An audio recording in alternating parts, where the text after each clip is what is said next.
One.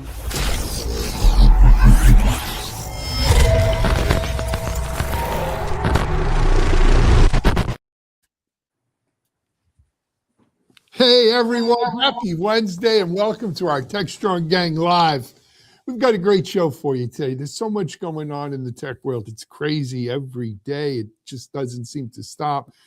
The thing is, I sometimes wonder, where's Mike going to get our 3 segments from today? And then I wake up in the morning and bombarded with things that just dystopian sometimes, amazing other times, run of the mill some days.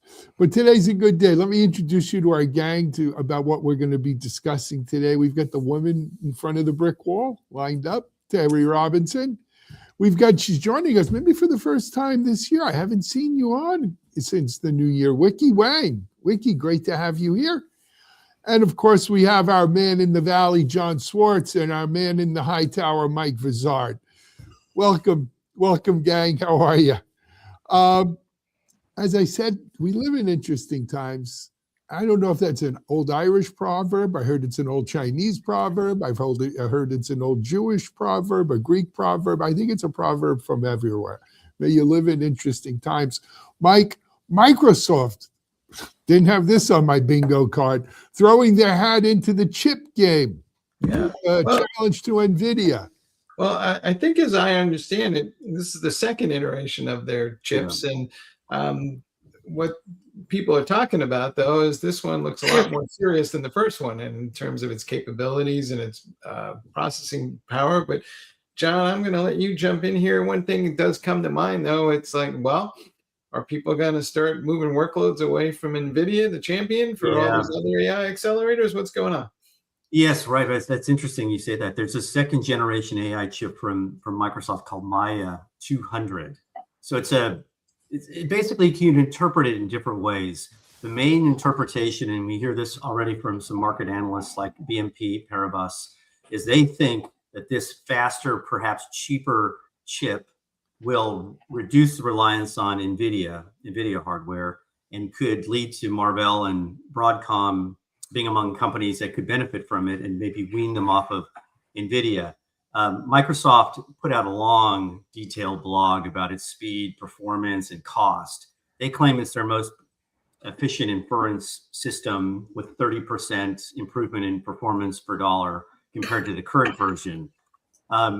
And I will add that not everyone thinks this is going to be a threat to NVIDIA's dominance. Our own Daniel Newman, I spoke with him briefly yesterday, and he acknowledges that Maia 200 is a solid functional step up in homegrown silicon, and it's going to augment Microsoft's compute. But he doesn't believe it's going to replace NVIDIA or AMD. I kind of fall, sorry, Daniel, but I probably would disagree with that assessment, because I do think this is a potential option or alternative to NVIDIA. And I wonder if we see other companies following suit, which is great for customers. But, this is a pretty bold move by Microsoft, just my main takeaway. And it shows a less reliance on NVIDIA. And I wonder if this opens the door. And Microsoft actually has been kind of taking the charge and leading the charge towards more efficient, energy-friendly types of hardware in chips, which is, I find, another interesting development. So, John, I'm sorry, go ahead, Mike. There's 2 things to think about here. One is, so Microsoft is joining Google and AWS, pushing people towards their own AI accelerators. And part of the reason for that is, well, it's less expensive for them. And 2, it costs less to deploy these things. They don't consume quite as much energy, and they don't have a lot of, graphics overhead that nobody needs for AI. So that's all the good stuff.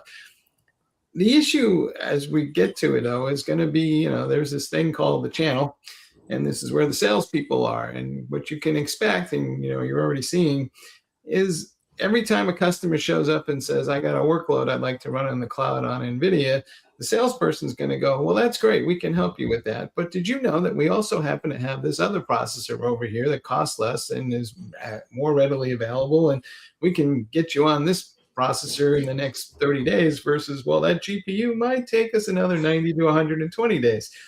And how many times do they have to have that conversation before all three of those cloud service providers start taking share away from NVIDIA? Yeah, I'm glad you mentioned that, Mike, because Microsoft is so strong in the channel, and there's this persistent shortage of NVIDIA's GPUs. So, in a sense, I mean, this was inevitable. It was going to happen, and Microsoft works with companies very well until it starts working against them or competing with them. And I think OpenAI is already can acknowledge that. But guys, let me ask you a question. Is Maia truly a GPU or is it an inference chip? It's more of an inference, so they're not going after the training side so hard, but they're going after that inference side. Yeah, they're going after the inference market. So is Broadcom. So as you said, is Google. So was it Trainium is the Amazon entry AWS, in there? I think the inference market is wide open, quite frankly, with a lot of competition. But let's not kid ourselves. NVIDIA retains their stranglehold on the GPU training chip market, which makes for a $5 trillion company. That $5 trillion can open a lot of channels if and when they decide to go down that path. But here's the thing about Microsoft, guys, even if it's not the greatest chip right now, Microsoft iterates, learns, reiterates, iterates again, and they get it better and they get it right. That was the Steve Ballmer Microsoft, right? That was their method to their madness. They'll keep improving. It may not be great today, but it'll get there. And I have no doubt it will be. It will be every bit a competitor to the Google chips, which I believe Broadcom is making for them. It'll be every bit the competitor to the Amazon Trainium chips. It'll be every bit a competitor to the Broadcom chips. I don't think it's a competitor to the NVIDIA chips. Well, I think NVIDIA has ambitions to go downstream on inference that are not going to be as realized as they had hoped. Well, it's not going to be a toboggan run, that's for sure. But I have a question. So are you saying that, like all things Microsoft, we should wait for 3.0 on this or what? That is. When I saw the 2.0, that was what came in my mind. Actually, maybe even never 3.1. But Wickey, you wanted to say something. Yeah, I just feel like it's very smart move for Microsoft, right? Because chips margin is very high, and they have a lot of needs internally. If they use their self, it can save a lot of money from their side, especially for this one, right? It's delivering a 30% performance per dollar boost. I really like this number because inference, even though you said the competitive market is very competitive, but I can see there's huge needs here. Recently, I saw there's 2 deals in the VC side on the inference. It's big deals. So yeah, I still see there's a huge market in this area. Well, no, the inference chip market's going to be huge, as big as the training market, perhaps. Yeah, or bigger. But where NVIDIA has, a stranglehold on that training market chip, you don't see AMD really is the only one that. And I didn't mention AMD in the inference chip. AMD is the only other one that really has some GPU muscle. So let me ask you though. I mean, once they get a foothold in the inference side, won't all these companies go after the training side? That's the next logical. Well, I know, but I think I think that's why we're seeing them all go for the inference side. I think the barrier to entry to the GPU training chips is a lot higher than it is making these inference chips.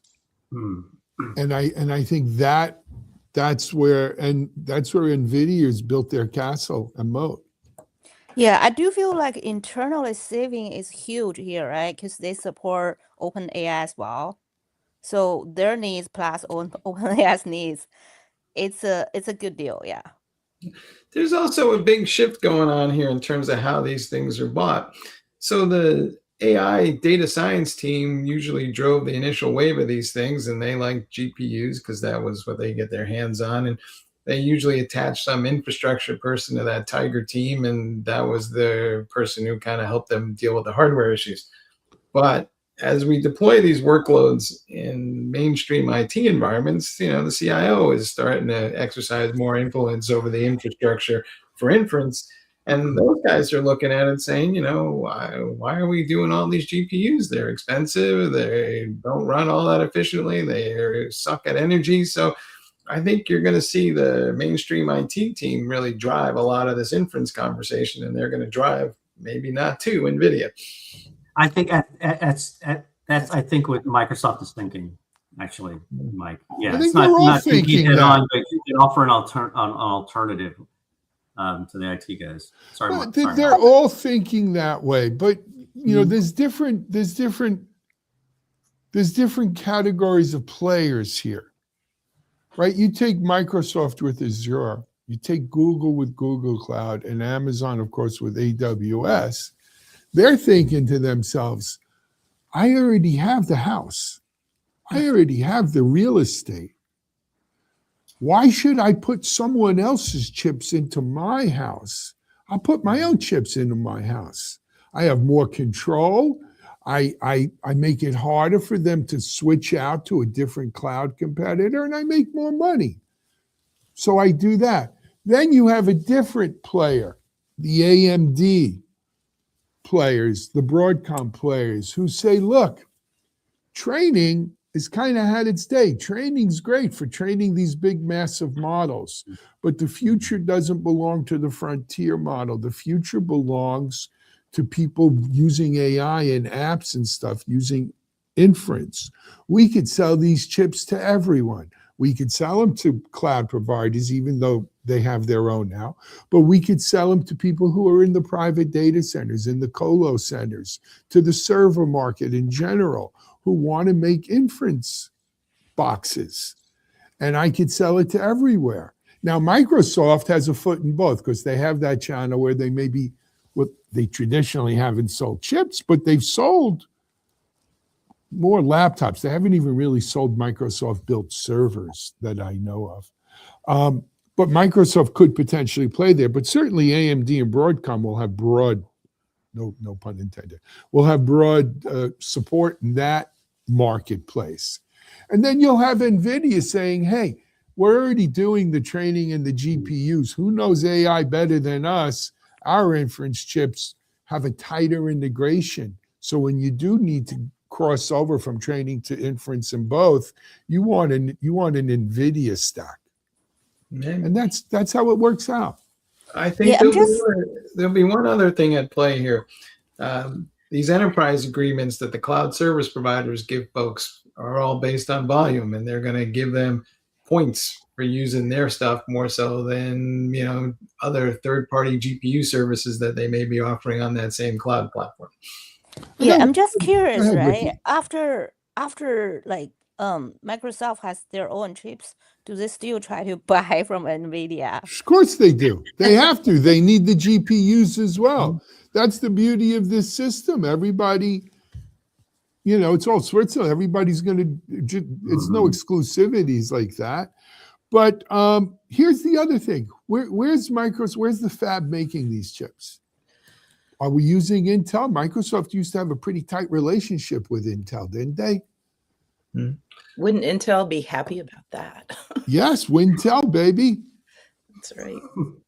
I think they will spread that around a little bit, and there'll be, Intel, Marvel, Broadcom, all these guys will be sources for chips. Well, I think so, but specifically Microsoft. But it's interesting. I didn't see a lot of info on that, and that is I'd always, because as these chips get more sophisticated, you have to go to 2 nanometers and 1.8 or 0.18 or whatever it is. I'd like to know that there are fabs that can produce that quality of chips that maybe don't reside on the island of Taiwan. And, are they based in the US? Are they based in Europe? Where are they based? Well, they'll be coming out of Arizona sometime next decade, I think. Yeah, sure. Like the 2030 timeline for all this stuff. All right. Hey, we're about out of time for this segment, guys. Let's move on, Mike. We're talking about the Music Man or Music Men or maybe a music bot. I don't know. Well, we've talked about this emergence of so-called synthetic music or AI music, whatever you want to call it, on a couple of shows previously. But we have an article now up on Digital CXO that kind of talks about the phenomenon in general, and a couple of things going on. It's clear that people are buying this music, and there's folks who seem to enjoy it or get some value out of it. But there's also other folks who are kind of basically saying, hey, this is not a human experience, and they believe that music is about an expression of our humanity. And I'll tell you this, last week I was the local brewery here had a record night. People bring their records and they get to play a small selection of them. There's kind of like this raffle, and we listened to albums for, I don't know, maybe 8 albums for the one side each for that all these people brought, and it was this human experience. And none of those people, they're hardcore music fans. They're not ever going to bring something synthetic, that's for sure. So I don't know, Teri, is there 2 different markets here for music? Is there going to be maybe I read this article and I was so disheartened because I guess partly because people didn't realize it was synthetic. I mean, that's one thing. I'd like to think that I love music and I'm into music, and I like to think about the human aspect. I want to know what Robbie Robertson of the band was thinking when he wrote The Weight. What inspired that? So what inspires AI to pin music, profit, whatever? Somebody wound it up and let it go.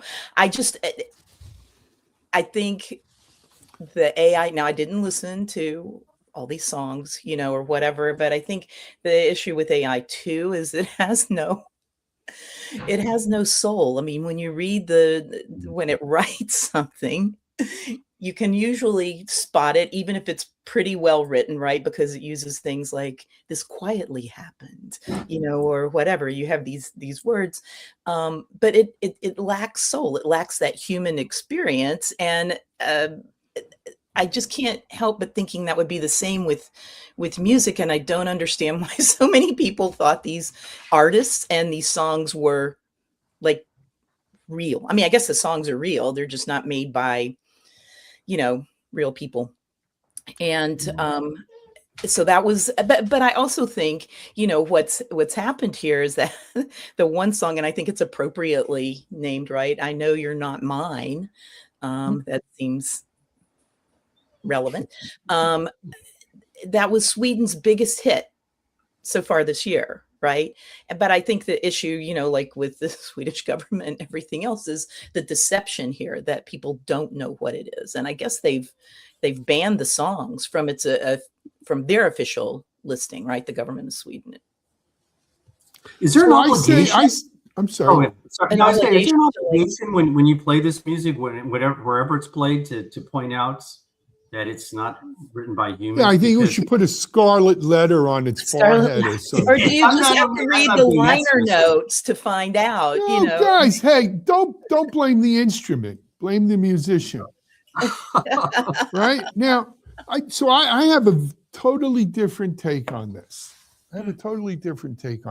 First of all, God bless you that you found a brewery that lets you to come in and play a half a side of an album at a time. I'm going back to WLIR 92.7 in my youth, where we used to listen to half side of an album at a time. But here's the thing. It's not fake. It's real music. Well, it's real music. And you want to know what a musician was thinking when it gave a prompt to an AI to create a particular song and what lyrics to include and put it all together? What better way than to have the actual prompt and to see what he actually told it to do, or but she told it to do? Do I have to be a musician? No, you don't. And that's the beauty of synthetic music. The same way we're all going to be code developers, we all could be creative. Now, I took guitar lessons for major parts of my life that my fingers bled, and I still sucked. Oh, yeah. I have no rhythm. guitar, piano, all of that suck. But with AI, I could actually make beautiful music. I can make beautiful music. But there's going to be a difference between the music maybe that I can make with AI versus what a musician, someone who understands music, can make. I'm sorry to interrupt. No. Ellen. But so a couple of years ago, I went on a podcast about this topic, and there was a rap artist, and there was a guy who used to tour with Pink Floyd. He played saxophone. His name is Scott Page. And we talked about this, and he mentioned that he was listening to music that he thought was fantastic. And to his surprise, it wasn't written by a human; it was written by a machine. He had two takeaways. His number one takeaway was the music itself was really good. His second takeaway, the lyrics were terrible. He said he could tell it wasn't written by a human because there was a total disconnect between the music and the words.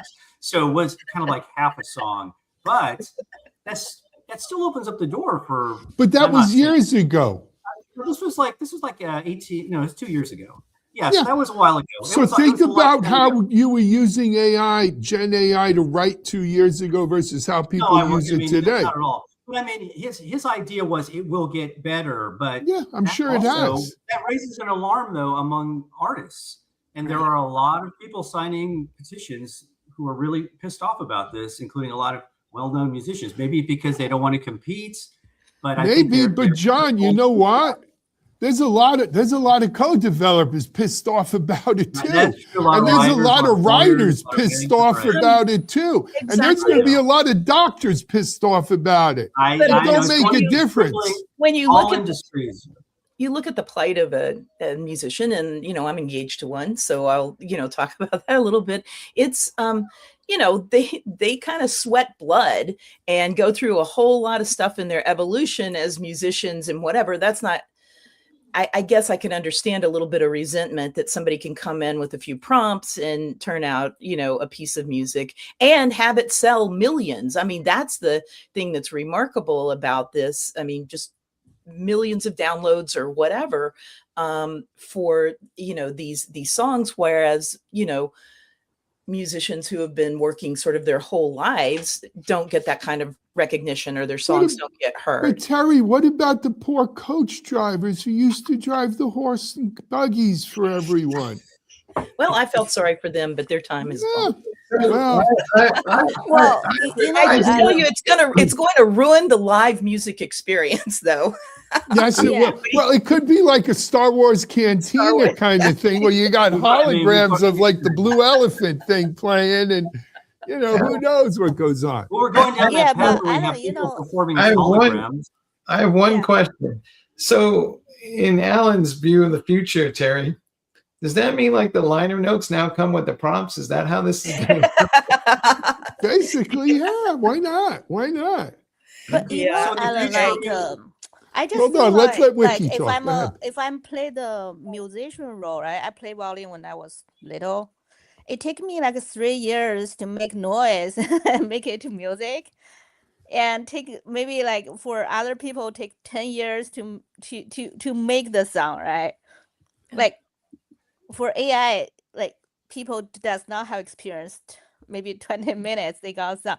How do you feel about that? Like it's kind of like when I'm a content creator, right?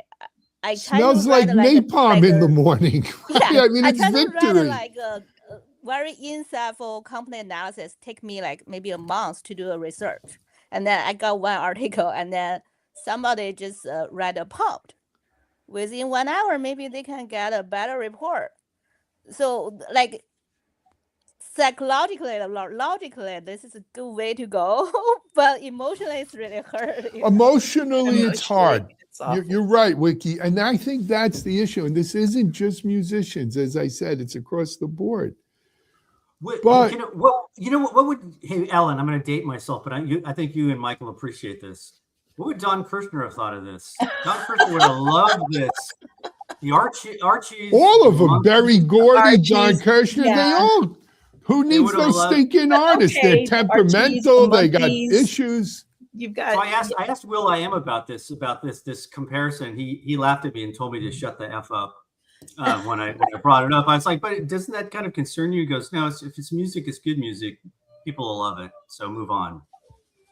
Yeah, I think maybe in the future, right?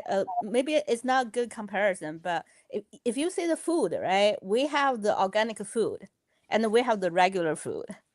Maybe in the future, the all the art or like content will be or the something, organics. it will have like a mark there. Okay, this is a human organic. Wait, This is AI. can we bring back American AI Bandstand? Come on. That'll work.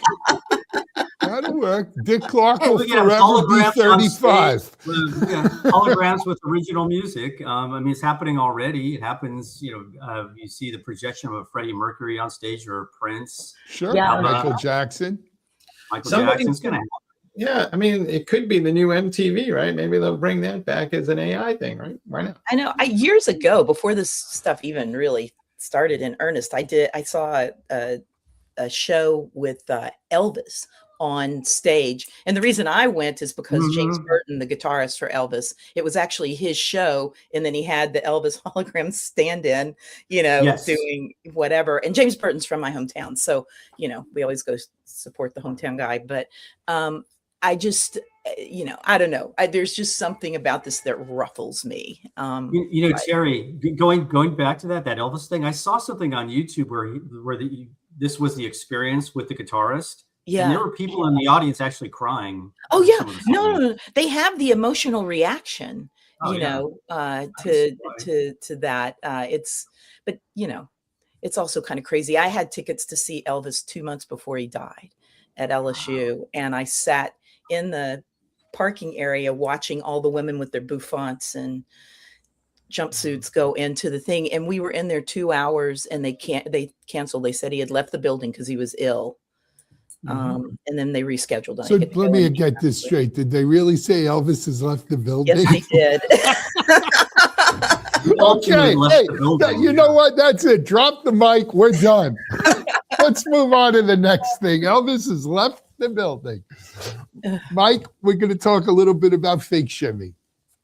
Yeah, so I guess you had some incident where somebody is taking your identity and is impersonating you on the social media accounts. I think in this case it's Instagram, but is this likely to proliferate? And I guess you got a, shall we say, a suboptimal response from Meta about what to do about all this stuff. So, walk us through this. Yeah. So I'm not the only one this has happened to. As a result of this, I've heard from many people that they've had similar plights. Evidently, someone got the bright idea on Instagram to open an account under the name of Shimel.Allen and claim they were Alan Shimel. And I don't know if they didn't realize that I have like a cyber or a security background, but they went out and friended about 85 or 90 of my friends on Instagram, many of which were security people. Wrong people to try to scam, right? So someone immediately wrote me and said, hey, someone's impersonating you. So I said, give me the account. I went on the account. I clicked the 3 dots. I made a report this account, impersonation of myself, scam. Within 10 minutes, I got an Instagram automated message. This account doesn't violate our community standards, but if you feel really strongly about it, here's a suicide prevention hotline. I wasn't quite at the point of ending it, but I appreciate the suggestion. So I did what any good cyber person should do, who also happens to be the publisher of Security Boulevard. I wrote a real long piece, not a real long piece, but a real loud piece about someone is impersonating me on Instagram, and Meta doesn't give a shit because they obviously don't, because there was nowhere in that response from Meta to appeal, to reach out to a person, to have someone look at it. But that's not all I did. I then reached out to, the nice thing about Instagram is I could go into this impersonating account and see every person he followed and every person he followed back or that followed them back. You didn't set it to private? No, well, this is what you're dealing with. So I reached out to all the people that followed them back and said, hey, in case you want to know, I don't know if you want to follow them, but that's not me. And it's probably a scam. And I'd appreciate it if you blocked them and reported them. Then I reached out to everyone they were following. I don't know if it was a he or she or them, whatever. I reached out to everyone they were following and told them the same thing. And it turned out it wasn't just following and following back. Once you followed them back, they would message you with a link to something with the Bill and Melinda Gates Foundation to some people. Other people, it was another kind of, it was all fake links, spam, phishing kind of links. Now, a lot of my security people sent me back snapshots of the interaction where they would say, oh, Shimmy, it's great to hear from you. My brother Bob says hello. And this guy didn't know who he was dealing with. And they'd write back and say, oh, yeah, great. It's good to hear from Bob. Tell Bob I said hi, too. And then, my security friends would probably use language I don't even want to use on here and tell them where to go. But evidently, the way the algorithms work, when enough people report the account, report the scam. But here's the thing, they don't even let you send a screen capture of the scam, but you just got to report they're scamming. But when enough people do it, the algorithm, I guess, kicks in. Or maybe I did see one of my friends on LinkedIn tagged a whole bunch of Meta security people with my LinkedIn post around the article. I don't know if that had anything to do with it either. But whatever it is, the gods of the algorithm or knowing someone and who you know, about 2 days later, I got a message from Instagram that Shimel.Allen has been removed for violating community standards and thanking me for reporting it. So there you go. Now, here's the thing. I'm a security guy. I'm a media person. I was able to fight this. I was able to mobilize. I was able to get my friends involved. What about the average person? Yeah. John, Teri, Wickey. What's the average person going to do when this happens? I was going to say that you had this resolved in a record amount of time compared to all the examples of friends I know of, because I had something happen to me where there was a major breach back when it was Facebook about 2018. A couple million people were affected, so we had to re-log in, and it was a pain in the ass. So I decided just to create my own new profile. But they were responsive to me only because I was part of the media. Right. But I've heard from people who used to work within Facebook or /Meta that up to 20% of their profiles were fake. And they don't care. They just don't care. No, they 100% don't care. And usually it's, the person who's been, imitated or whatever that gets screwed on this. I had one friend had a similar experience to yours, Alan, didn't really know what to do, but reported it. He ended up losing his account, but the fake account stayed. Explain to me how, that makes any kind of sense. Guys, and this is a message, it's not just Meta. I've heard horror stories with all of them. X, Google, right? It's to all of them. If you can't talk about caring about security and caring about your users' experience and scamming and all of this, if you don't take this stuff more seriously and do a better job, it can't just be handled by some algorithm and some AI bot and some nonsense community standards that no one even knows. It says you want to find out more and you click more. I was expecting to see what community standards there are here that I need to know about. And instead I got the suicide prevention hotline, or reach out to a friend to help you feel better. Yeah, Are they kidding actually, me? yeah, I'm sorry, I Wickey. actually I had a similar situation, but it was on LinkedIn. But even worse is after they use my name to make a profile, they post the phishing post. They put information like, some like famous security company is hiring. We're hiring this type of people, and if you're the fast 20 people, you get direct talk to me. He left his email on that post. When I look at it, I'm like, oh, this is kind of like a phishing, right? Because like normally for the famous company, they will not leave their like Gmail account to do the recruiting.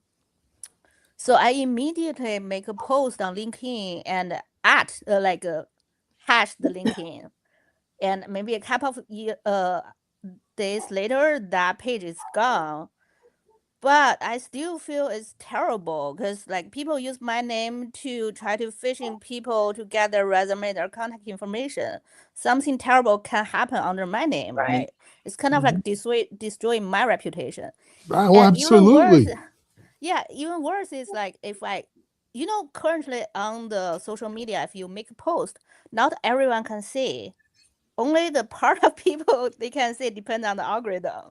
Right. So like there are three things I think it's very important from security perspective. Is number one, after this happens, how can I let everyone I'm care about know? Some people they don't even connect to me, but they get impact like this case, right? Maybe some like platform need to think how to let people know this. I saw actually in X, they did a very good job. It's like if somebody found this post is really bad, they can make a comments like warning people this is not real, this is fake, right? The comments cannot be deleted by anyone. They Which must is be saying good. that At all least the people time. know this is like fake information, this is fraud or something, right?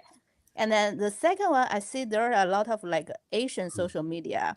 They are trying to do like